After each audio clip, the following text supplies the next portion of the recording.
So, the journey from the Mooladhara to Agna, there are 112 ways to get there. But from there to there is no way. It is just one jump that can happen in trust, in devotion or in madness. Choice is yours.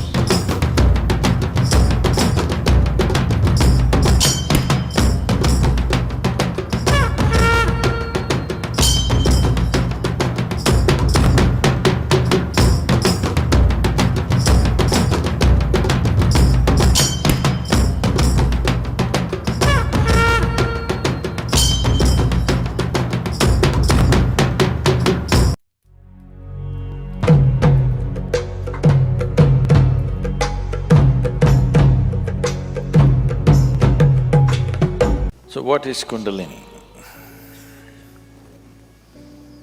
Right now, I'm speaking. This is Kundalini.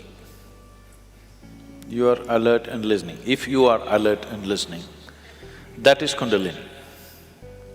A flower is blossoming, that is Kundalini. A dog is barking, that is also Kundalini. Or in other words, the fundamental life force in the existence, we call it Kundalini. Now, within the system, within the human system, if you look at this as a kind of a life package, it's a piece of life. This piece of life is packed in a certain way with layers of this energy. One dimension of energy comes alive immediately because that is necessary for your survival process. The other dimensions of energy will not come alive unless you do something about it. Unless you're aware of it and activate it in a certain way, they do not come into existence. They remain dormant. The dormant energy is way bigger than the energy that is in use right now. To take care of your survival process, to live a physical life completely, to live a complete physical and intellectual life, you need to activate only about 21 of your chakras. Out of this 114, if about 21 of them are on, you will live a complete life. You will not feel any inadequacy. You will live a complete physical life. There'll be no problem with your life. You will think you're a great success, but you're only 21. That is less than 21% out of 114. Less than 20%. At less than 20%, you will feel like a complete life without any inadequacies. The remaining percentage of life, what is it about? It is not even needed if your intention is just to live well. If you activate this dimension of energy, other dimensions of life will open up. One thing is, are you ready for those dimensions? The question is not about whether it's good or bad. The question is just about, are you ready for it? Because even if the best things in life come to your life, when you are not ready for it, it will not be a good thing for you. In your experience, it will not be a good thing if something came to you when you're not ready for it, isn't it so? Even if it's the greatest thing, it may be the greatest thing, but it came to you when you are not ready for it, then it is not a good thing, isn't it? So are you ready for it, is the first question. If you're ready for it, what can we do for it? What can we do to activate? There are various ways of doing this, many ways, but the Kundalini Yoga, are people familiar with Kundalini Yoga, practicing or… okay. Kundalini Yoga, I'm not making a comment about anybody, okay? Kundalini Yoga in its essence is the most dangerous form of yoga. I'm saying dangerous because it's the most potent also. What is most potent is always the most dangerous, if improperly handled. There are various kinds of energy in the world right now. Even the electricity is being manufactured produced in so many different ways. One of the ways that we do it is through nuclear reactions, nuclear reactors rather. It is the most efficient way of producing energy that we know right now, but it is also the most dangerous way, isn't it? When things go wrong, they go seriously wrong. When they're going right, it is the easiest and the best way to produce energy on the planet is nuclear energy actually. But when it goes bad really bad, like in ways that you can't fix it. So similarly with Kundalini Yoga, it is the most potent and it is the most dangerous. Without the necessary preparation and guidance, without expert guidance, constant guidance and observation, nobody should ever attempt it. But the problem is, books have been written about it and everybody wants to do the highest yoga. Nobody wants to start with A, everybody wants to start the alphabet with Z. This attitude itself is dangerous. What can be a life-transforming force can become a life-destructive force simply because without the necessary commitment and dedication and focus and understanding, it is being handled.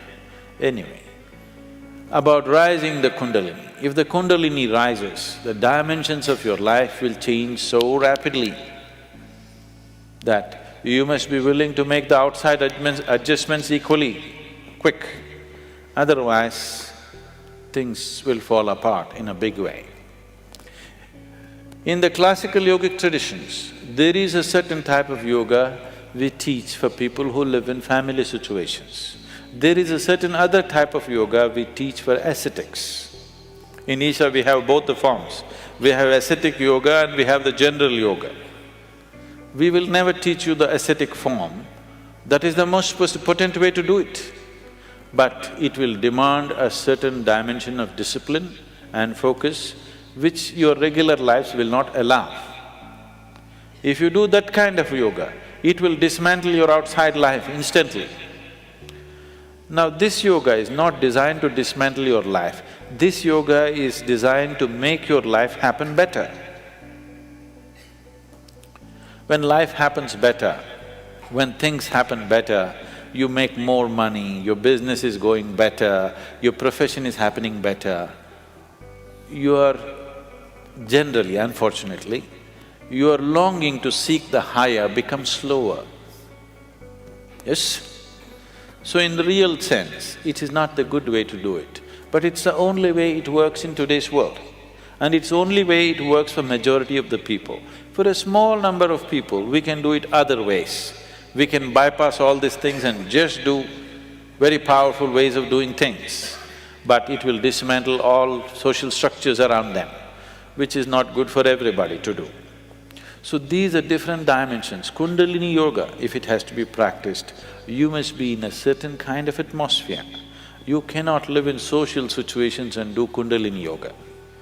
Otherwise, in the name of Kundalini Yoga, you're doing something simplistic. Otherwise, Kundalini Yoga can transform the way you are within days. Suddenly you find you are a stranger in your own home within 2 days of practice, because it will change everything about you. So can we raise the Kundalini? Yes, we can. One way is to create a conducive atmosphere so that slowly it rises. The other way is to provoke it in such a way that it raises quickly. If it rises quickly, then everything changes dramatically. If it rises slowly over a period of time, changes will happen slowly, you will be capable of handling these changes over a period of time. But if it happens very quick, then you will not be able to handle the changes. Things will look like things are falling apart.